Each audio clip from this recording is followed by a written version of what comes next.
నమస్తే, నేను Kavitha. Welcome to I dream news. తెలంగాణలో బీజేపీ లేదు, తమకు పోటీ అంతా బీఆర్ఎస్తోనే.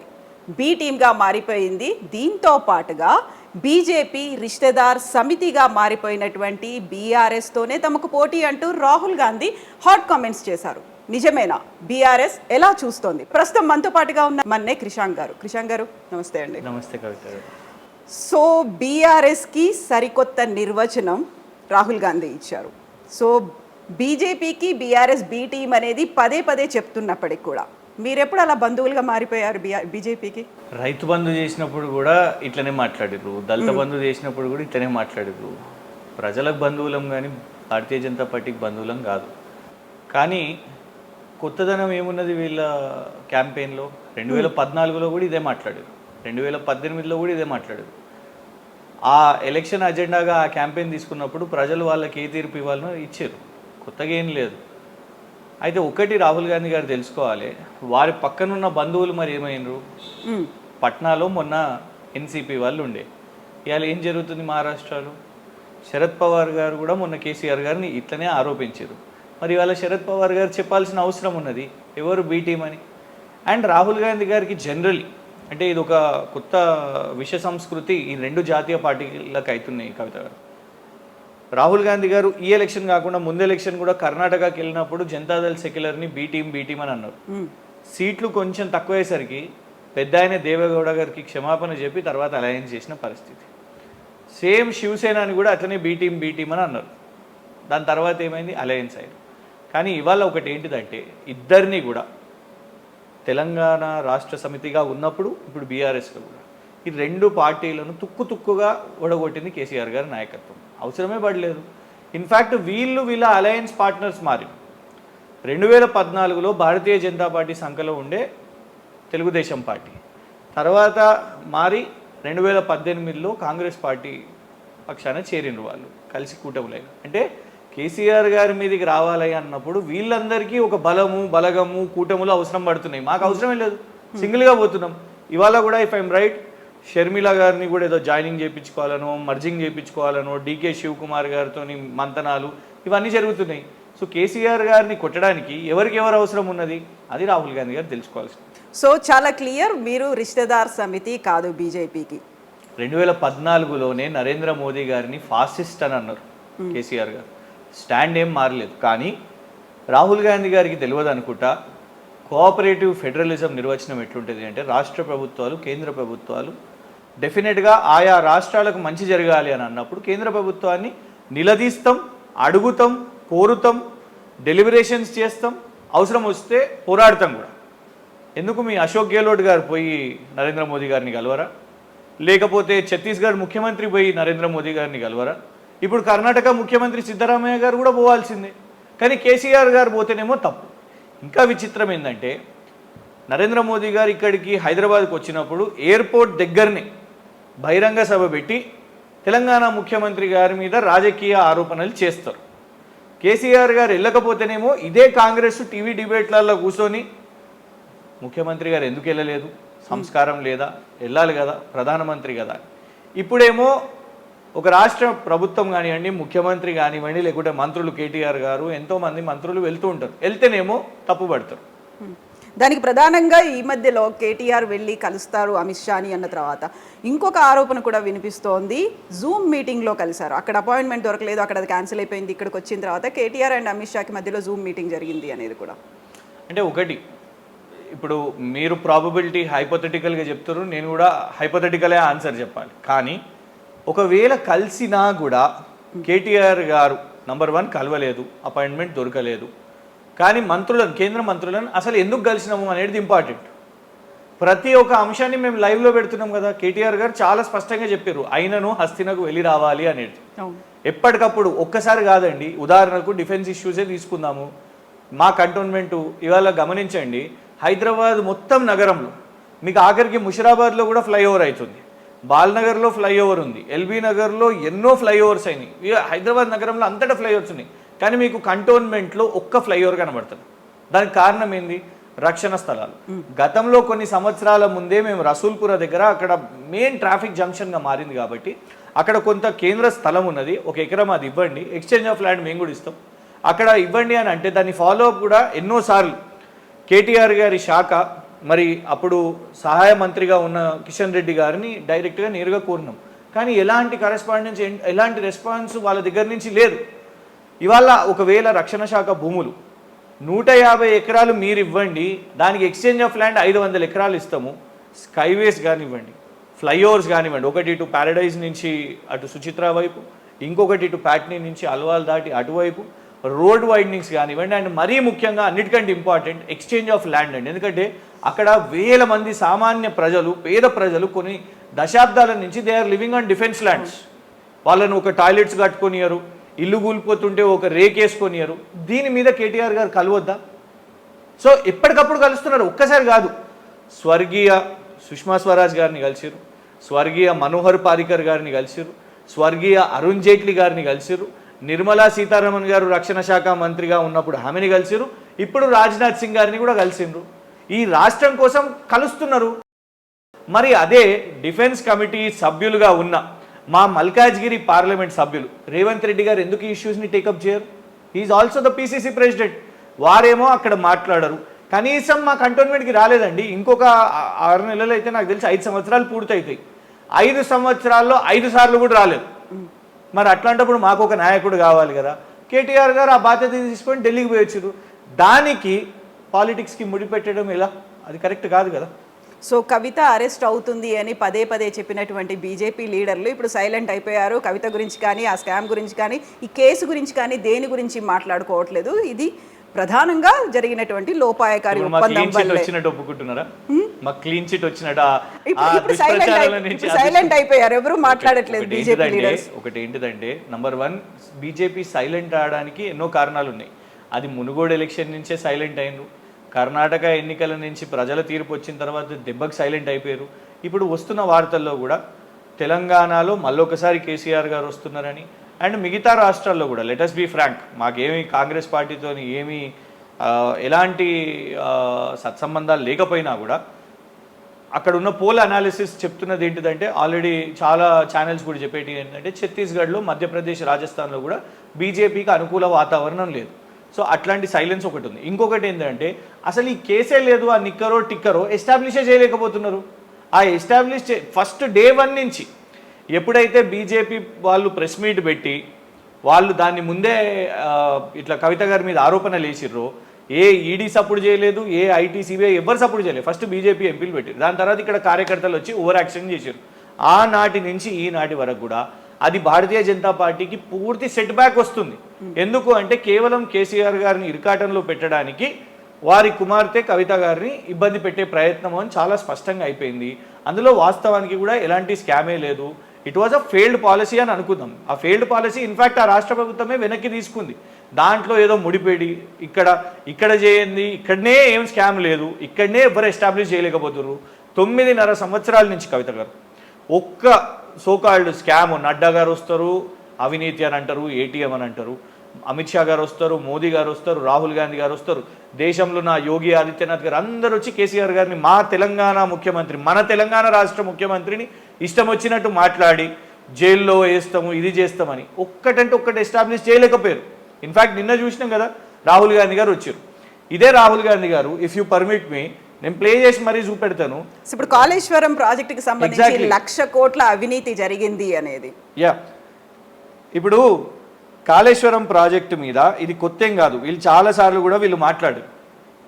రాహుల్ గాంధీ గారే వారి మాటల్లోనే ఏమని అన్నారంటే, ఇగోండి ఒకటేమో నంబర్ 1 ప్రాజెక్టుల విషయం మీద, ఇగోండి కాంగ్రెస్ మంత్రిగా ఉన్నప్పుడు కొండా సురేఖ గారు 2009లో వాళ్ళ జలయజ్ఞం మీద వాళ్ళు చేసిన ఫండ్స్ స్కామ్ మీద సిబిఐ దర్యాప్తు చేయాలని కాంగ్రెస్ లీడర్లే ఆ కాంగ్రెస్ ప్రభుత్వం మీద అడిగారు. ఇగో నిన్న రాహుల్ గాంధీ గారు మాట్లాడింది ఒకసారి దయచేసి ఇది వినాలి.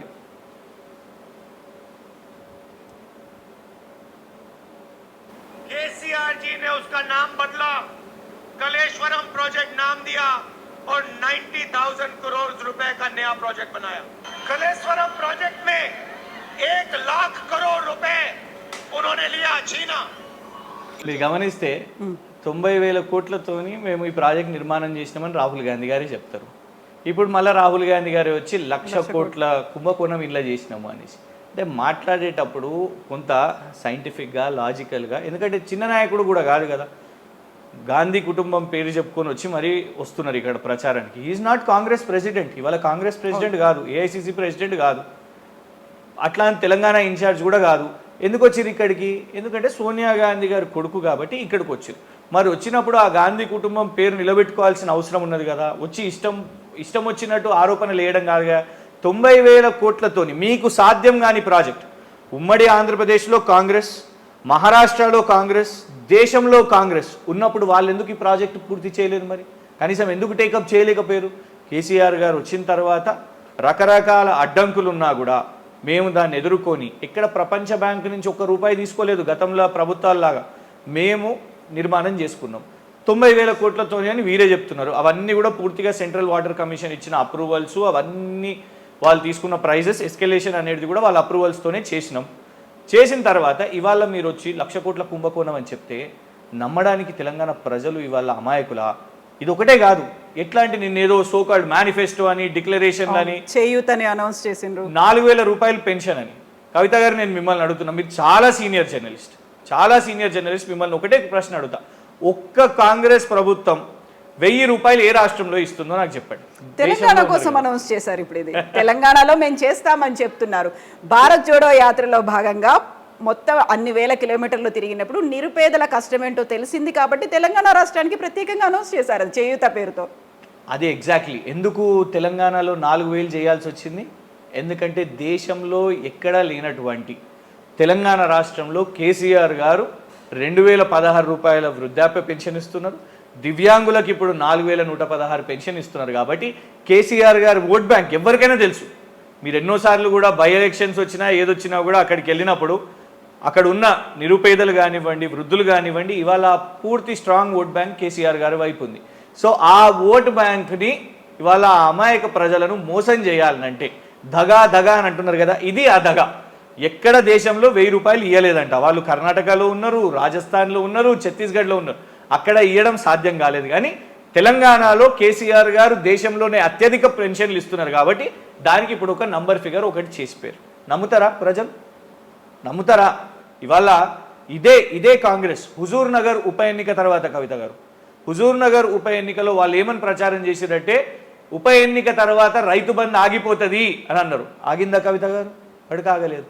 హుజురాబాద్ ఉప ఎన్నిక తర్వాత హుజురాబాద్ ఉప ఎన్నికలో వీళ్ళ ప్రచారం ఇన్ఫ్యాక్ట్ దళితేతర నియోజకవర్గాల్లో బహిరంగ సభలు కూడా పెట్టారు ప్రొవోక్ చేయాలని మిగతా కమ్యూనిటీస్ని. హుజురాబాద్ ఉప ఎన్నిక తర్వాత దళిత బంధు ఆగిపోతుంది అని అన్నారు కవిత గారు. ఆగిందా దళిత బంధు? ఇట్లాంటి ప్రచారాలను తెలంగాణ ప్రజలు ఏమాత్రం కూడా నమ్మబోరు. మాకు ఒకటే రిక్వెస్ట్ రాహుల్ గాంధీ గారిది ఏంటంటే, ఈ ఎవరో రాసిన స్క్రిప్టులను ఇక్కడికి వచ్చి చదివితే నిజంగా అంటే అన్ఫార్చునేట్లీ దేశంలో వారిని పప్పు పప్పు పప్పు అని సోషల్ మీడియాలో అంటుంటే he's proving that to be true.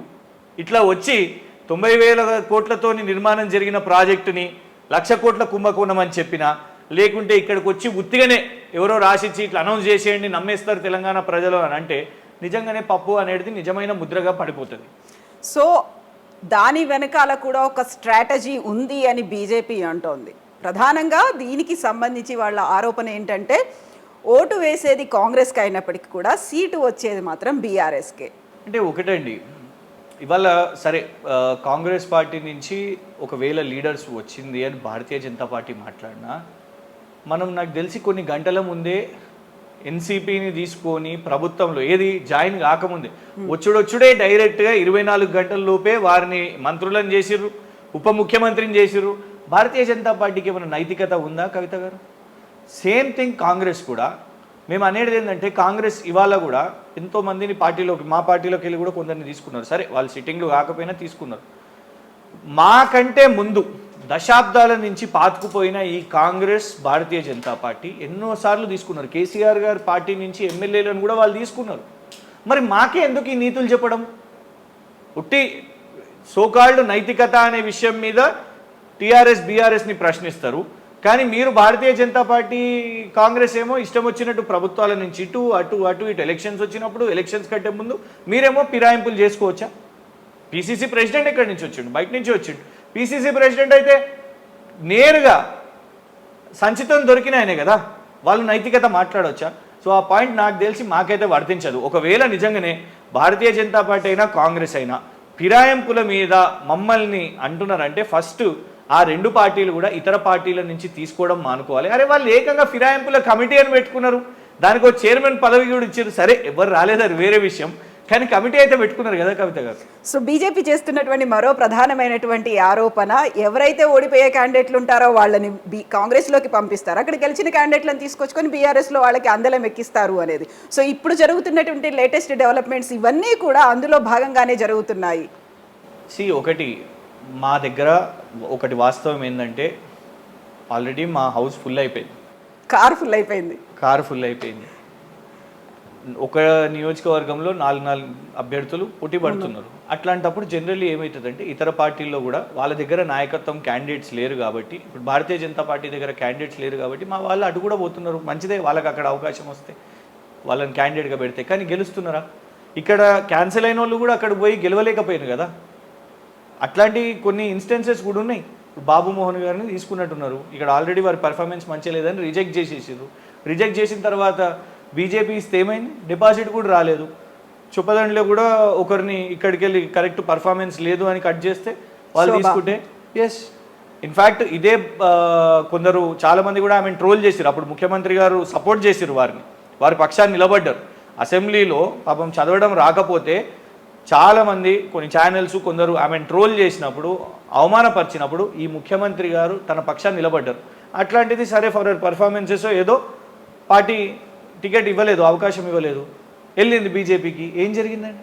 So మేము అనేది ఏంటంటే పాయింట్ ఇక్కడ డెఫినెట్గా కాంపిటీషన్ అనేది ఉన్నది మా పార్టీలో. ఇతర పార్టీలాగా ఫిరాయింపుల కమిటీ పెట్టుకోవాల్సిన అవసరం లేదు. ఇతర పార్టీలాగా ఇట్లా విండో షాపింగ్ ఇప్పుడు చూడండి, ఒక 8 నెలల కమిటీ కూడా అవసరం లేదు. ఒక ఇప్పుడు చూడండి 8 నెలల విండో షాపింగ్ నడవలేదా మనకు? ఫైనల్గా అబ్బా పొంగులేటి శ్రీనివాస్ రెడ్డి గారు, జూపల్లి కృష్ణారావు గారు వెళ్ళింది మంచిదైంది. ఎందుకంటే అగో అమిత్ షా మీటింగ్ అవుతుంది, అమిత్ షా మీటింగ్లో చేరుతారంట. ఇగో ప్రియాంక గాంధీ గారి మీటింగ్ అవుతుంది, ప్రియాంక గాంధీ గారి మీటింగ్లో చేరుతారంట. కాంగ్రెసా బీజేపీ? కర్ణాటక ఎలక్షన్స్ ముందు చూద్దాం, కర్ణాటక ఎలక్షన్స్ తర్వాత చూద్దాం, మునుగోడు రిజల్ట్ అయితే చూద్దాం. ఇన్ని 8 నెలల విశ్లేషణలు, చర్చలు, ఆఖరికి వాళ్ళిద్దరు ఏదో తేల్చుకున్నారు, పోయినరు. అందులో పెద్ద ఎఫెక్ట్ కాదు, ఎందుకంటే పబ్లిక్ కూడా చూసి బేజారు అయిపోతారు. అరే ఇదేంద్ర భయ్ ఇటా ఐడియాలజీ అనేది ఉండాలి. ఇప్పుడు చేరడంలో తప్పులేదు, అవకాశం కోసం ఎవరికైనా కూడా ఒకవేళ అవకాశం రాకపోతే అవకాశం కోసం రాజకీయంగా చేయాలి, తప్పులేదు. కానీ ఈ షాపింగ్ ఏందండి, అడిదిక్క ఒక సైద్ధాంతికంగా ఒకటి ఉండాలి. ఈ పార్టీ నాకు క్లోజ్గా ఉంది, నాకు సిద్ధాంతం పరంగా నేను ఇలా వెళ్ళగలుగుతాను అని. అది కాకుండా ఇట నడ్డా గారిని కలుస్తున్నారంట, ఇగో అమిత్ షా గారిని కలుస్తున్నారంట, ఇగో బండి సంజయ్ గారిని కలిసిరంట, ఇటు ఈటల రాజేందర్ గారు కమిటీ చైర్మన్ గారిని కలిసిరట, ఇటు సీక్రెట్ గా రేవంత్ రెడ్డి గారిని కలిసిరట, ఇటు జూమ్ మీటింగ్ లో ప్రియాంక గాంధీ గారితో జూమ్ మీటింగ్ అయిందంట. ఏందండి ఇంతమందితో ఇంత షాపింగ్? అదేదో మనం మాల్కి పోయినప్పుడు 10 దుకాన్లు పోయి ఇక్కడ ఫైనల్ గా ఒక జత కొన్నట్టు ఇట్లున్నది వాళ్ళిద్దరి పరిస్థితి. లలిత జ్యువెలరీ ఆళ్ళలాగా అనుకోవాల్సింటారు. అయితే ఇప్పుడు మీరు అన్నారు ఒక్కొక్క సీటుకే 4-5 పోటీ పడుతున్నారు అనుకున్నప్పుడు, ఐఎమ్ టాకింగ్ అబౌట్ కంటోన్మెంట్. అక్కడ కూడా బోల్డ్ అంత కాంపిటీషన్ కనిపిస్తుంది, ఎక్కడా కనిపించని కాంపిటీషన్ ఉంది. క్రిషాంక్ ఎక్కడున్నారు? అక్కడ ప్రజల మధ్యలో ఉన్నారు. ఓకే, ఎవరికి సీట్ అంటే కేటీఆర్ గారు, కేసీఆర్ గారు నిర్ణయిస్తారు. అంటే మీరు అట్లెట్లా అని అంటే, నన్ను కేటీఆర్ గారు నిజంగా నేను పొలిటికల్ క్రాస్ రోడ్స్లో ఉన్నప్పుడు ఆనెస్ట్గా, ఎందుకంటే ఉద్యమకారునిగా నా రాజకీయ నేపథ్యం అక్కడి నుంచి స్టార్ట్ అయింది. తర్వాత కాంగ్రెస్లో 2014లో దెబ్బపడ్డది, అనౌన్స్ చేసినట్టే చేసి వెనక్కి తీసుకున్నారు. అసలు నిజంగా చాలా అవమానాలు పడ్డాను. ఏం ఉద్యమకారులే మీరు, ఇది అదే. నా కాంగ్రెస్లో దమ్ గుటాయించిపోయింది. యాక్చువల్లీ గుర్తింపు కంటే ముఖ్యం ఎన్ని పోరాటాలు చేసినా, రోహిత్ వేముల మూవ్మెంట్ కానివ్వండి, కాన్స్టిట్యున్సీలో పనిచేసినా కానివ్వండి, ఒక రెస్పెక్ట్ వాళ్ళకు. అసలు నిజంగా కూడా ఎదుటి వాళ్ళను ఎట్లా అవమానించాలనో, ఒక ఉద్యమకారులను ఎట్లా అవమానించాలనో అది కాంగ్రెస్లో పోతే తెలుస్తుంది. నా సోదరులు ఎంతోమంది ఆ అవమానం ఇంకా పొందుతున్నారు అక్కడ. అందుకే కొందరు శ్రవణ్ అన్న వీళ్ళు బయటికి రావడం జరిగింది. ఇన్ఫ్యాక్ట్ అద్దంకి దయాకర్ గారు అదే దాంట్లో ఉండి ఎన్నోసార్లు వాళ్ళ పార్టీతో నా ఫైట్ జరుగుతున్నది, ఏఐసీసీకి కంప్లైంట్లు. ఇది ఆల్సో ఉద్యమకారులు. లేదండి, నేను అంత పిలిచేదంత కాదు. కానీ అక్కడి నుంచి అట్లాంటి జంక్చర్లో ఉన్నప్పుడు కేటీఆర్ గారు, నువ్వు ఉద్యమకారునివి, నువ్వు చేసినావు, నువ్వు ఇక్కడికి రా అన్నప్పుడు ఖచ్చితంగా 2 సార్లు కాంగ్రెస్లో నమ్మి మోసపోయిన తర్వాత ఇక్కడికి వచ్చినప్పుడు ఇట్స్ బియాండ్ ఎమ్మెల్యేనా అది కాదు, ఆ కుటుంబానికి నేను రుణపడి ఉంటాను. ఎందుకంటే సోషల్ మీడియా బాధ్యునిగా, ఆ తర్వాత ఇటు మీడియాలో మాట్లాడుతున్నప్పుడు ఏ విధంగా అయితే మొత్తం పార్టీ ఓన్ చేసుకున్నదో, పార్టీ క్యాడర్ నన్ను ఓన్ చేసుకున్నదో, నాకు అసలు I'm feeling like I'm at home. ఉద్యమంలో ఉన్నాము, మధ్యలో ఎటో సరే అది బయటికి పోయినట్టున్నాం, నమ్మి అటు వాళ్ళని పోయినాం, కానీ నమ్మి మోసపోయిన తర్వాత ఇటు వాపసు వచ్చిన తర్వాత ఈ ఎమ్మెల్యే పదవి ఇవన్నిటికంటే బియాండ్. కానీ ఒక బాధ్యత ఉన్నది. ఎందుకంటే కంటోన్మెంట్ ఇష్యూస్ విషయం మీద ఎన్నో, అటు ఆర్మీ రోడ్ల ఇష్యూ కానివ్వండి, అక్కడ రకరకాల పేద ప్రజల ఓట్లు 35,000 మంది తీసేస్తే కోర్టు కేసు కొట్లాడడం కానివ్వండి, ఇవన్నీ ఇష్యూస్ మీద వాయిస్ అవుట్ చేస్తున్నప్పుడు, ఇప్పటికీ గతంలో కూడా బస్తీ నిద్రలు చేసినాను, ఇప్పుడు ఒక 15 బస్తీ నిద్రలు చేసినాను. యువతతో అక్కడ మమేకమై ఉన్నాం కాబట్టి ఇన్ఫాక్ట్ అందరికంటే ఎక్కువగా, అందరికంటే ముందే మీరు ఉన్నట్టున్నారు నియోజకవర్గంలో. If you are feeling that మీ అసెస్మెంట్ అట్లా అనిపిస్తుందంటే I thank you very much. అయితే మీరు ఇప్పుడు ఒక మాట అన్నారు, బీఆర్ఎస్ లో ఉండడం ఇంట్లో ఉన్నట్టుగా, హోమ్ లో ఉన్నట్టుగా ఉంది. Can we see you in house also? Assembly house లో చూడొచ్చా? I feel, I mean that is what, అంటే లెజెండరీ కేసీఆర్ గారి నాయకత్వంలో ఆ హౌస్కి పోవాలని ఏ నాయకునికి ఉండదు చెప్పండి. నాకు బాల్క సుమన్ గారిని చూసినా, గాదర్ కిషోర్ గారిని చూసినా, గువ్వల బాలరాజ్ గారిని చూసినా, I take pride in it. ఇలా వారు వెళ్తుంటే ఇన్స్పిరేషన్. ఎందుకంటే నేను చెప్పాలి, ఒక మ్యానుఫ్యాక్చరర్గా, ఒక ప్రిన్సిపల్గా ఇంతమంది లీడర్లను తయారు చేశారండి. చాలా మంది మాట్లాడుతుంటారు ఇది కాలేదు, అది కాలేదు, ముఖ్యమంత్రి పదవి కావాలి, XYZ కావాలి అని. అంటే అసలు ఒక ముఖ్యమంత్రి కావాలంటే క్వాలిఫికేషన్ ఏంటి చెప్పండి? ఒక 60 మంది ఎమ్మెల్యేలను తయారు చేయగలగాలి. భట్టి గారు మీరు చేసిర్రా ఒక 60 మంది దళిత లీడర్లను? రేవంత్ రెడ్డి గారు మీరు ఒక 60 మంది యువతను తయారు చేసిర్రా? కేసీఆర్ గారు చేసిర్రు. డెఫినెట్గా అది అందరూ ఆలోచించాల్సిన అవసరం ఉన్నది. ఒక బాల్క సుమన్ దగ్గర డబ్బులు లేకుండే ఎంపీగా చేసిర్రు, ఎమ్మెల్యేగా చేసిర్రు.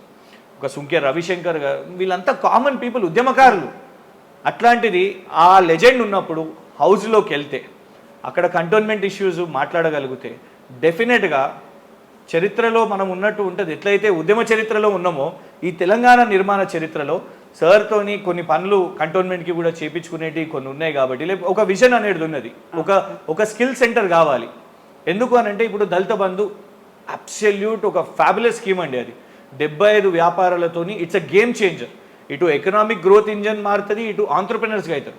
అయితే వాళ్లకు నైపుణ్యం నేర్పించడానికి ఇటు కంటోన్మెంట్ ఓన్లీ ఎస్సీ నియోజకవర్గం కాబట్టి అది హైదరాబాద్ బేస్డ్గా ఇక్కడ కంటోన్మెంట్లో నిర్మాణం చేసుకుంటే ఫర్ ఎనీ కాస్ట్, రేపు అక్కడికి వెళ్ళి స్కిల్ బేస్డ్గా చేసుకుంటే కేటీఆర్ గారు ఉన్నారు, ఇండస్ట్రీస్ ఎన్నో కూడా వాళ్ళ కంపెనీస్ని అక్కడ తీసుకొని వచ్చి ఒక ట్రైనింగ్ కల్పిస్తే నిజంగా ఒకటి చరిత్రలో యువత కోసం కూడా బ్రహ్మాండంగా చేయగలుగుతాం. ఎందుకంటే there is a Foxconn coming here. ఎన్నో సంస్థలు ఇక్కడికి వచ్చి ఇక్కడ పెట్టుబడులు పెడుతున్నాయి. సో అట్లాంటి ఈ టైమింగ్లో సీఎంగా కేసీఆర్ గారు ఉన్నప్పుడు ఒక్క ఛాన్స్ హౌస్లో ఉంటే మాత్రం it will be fabulous. Thank you so much, Krishank, and best wishes to you. Thank you very much. Thank you, Andy. Thank you. That's all with Manne Krishank. This is Kavita signing off.